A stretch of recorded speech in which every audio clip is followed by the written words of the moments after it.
বিসমিল্লাহির রহমানির রহিম। সম্মানিত দেশবাসী, বাংলাদেশের ইতিহাসের সবচাইতে ভয়াবহ কলঙ্কিত ব্যক্তি হয়েছিল মির্জাফর। আজকে বাংলাদেশে মির্জাফরকে হার মানিয়ে দিয়েছে অবৈধ জয় বাংলা জঙ্গলি সরকারের প্রধানমন্ত্রী শেখ হাসিনা। প্রেমের প্রতিশোধ হিসাবে সাকা চৌধুরীকে হত্যা করেছে, তারপর হত্যা করতেছে রাজনৈতিক বিভিন্ন নেতৃবৃন্দ, আলী হাসান, মোহাম্মদ মুজাহিদি, কাদের মোল্লা, এমনকি আরো অনেকজনকে। দেশের বিশিষ্ট নাগরিকরা আজকে কোনো নিরাপদ নয়।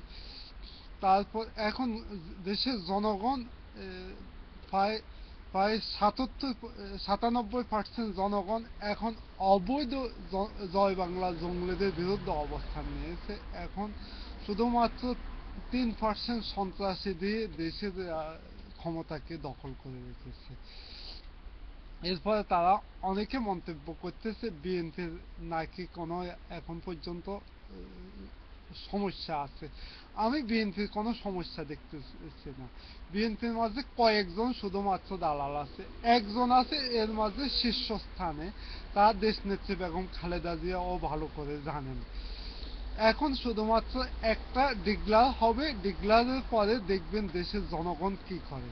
ডিক্লারটা এমন পর্যায়ে হইতে হবে যাতে দেশের জনগণ কিছু করতে পারে। আপনাদেরকে মনে রাখতে হবে 1971 সালে স্বাধীনতা যুদ্ধে ঢাকার চাইতে বা চট্টগ্রামের চাইতে গ্রামবাসী সবচাইতে বেশি গুরুত্বপূর্ণ ভূমিকা রেখেছে। এমনকি পাকিস্তানি হানাদার বাহিনীদেরকে বিচার আওতায় এনেছে। তারপরে এখন এখন আপনারা এই পরিপ্রেক্ষিতে আপনারা যার যে অবস্থান আছে পুরো আকারে প্রস্তুতি থাকুন। এই ডিক্লারটা হয়তো বাংলাদেশের বাইরে থেকে হইতে পারে, কারণ বাংলাদেশে থেকে এরকম ডিক্লার দেওয়া ব্যক্তি এখন নিরাপদ নয়, হয়তো বাংলাদেশ থেকেও দিতে পারে। আপনারা ডিক্লার অপেক্ষায় থাকবেন, যে অবস্থায় থাকেন অবৈধ জয় বাংলা পুলিশদেরকে বিচারের আওতায় আনবেন। যদি আপনারা বিচার আওতায় আনতে পারেন, আপনাদের 3 মিনিটের মাঝে পুরো দেশকে জঙ্গলি থেকে মুক্ত করতে পারবেন। 3 দিন বা 3 মাস লাগবে না। আপনার বিএনপি এখন হচ্ছে যে 16 কোটি মানুষের দল। আজকে আজকে দেশের জনপ্রিয় গান হচ্ছে যায় বুকটা ফাইটা যায়, বুকটা ফাইটা যায়, বন্ধু যখন বলে আমার বাড়ির সামনে দিয়ে রঙ্গ করে হেঁটে যায়। এই গানটা গেয়েছে একটা নাচনে হলে মমতাজ।